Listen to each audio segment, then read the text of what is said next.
Pada tahun 1964, Perang Vietnam memasuki babak baru.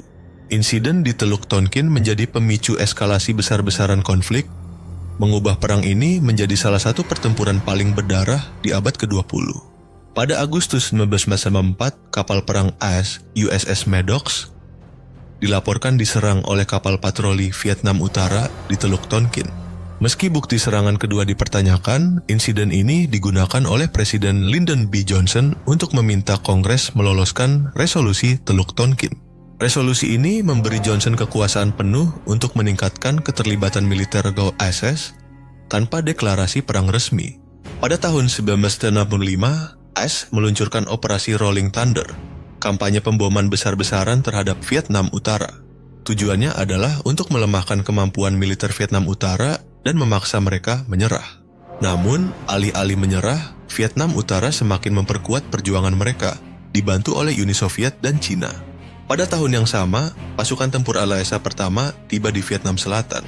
Dalam waktu singkat, jumlah mereka meningkat drastis, mencapai lebih dari 500.000 tentara pada tahun 1968. Namun, perang ini bukan hanya tentang senjata.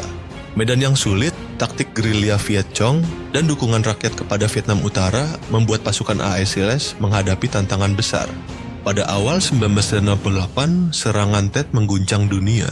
Vietcong dan Vietnam Utara melancarkan serangan besar-besaran di seluruh Vietnam Selatan, termasuk Saigon. Meskipun secara militer AS dan Vietnam Selatan berhasil menahan serangan ini, dampak psikologisnya sangat besar. Dukungan publik di Amerika Serikat terhadap perang mulai runtuh.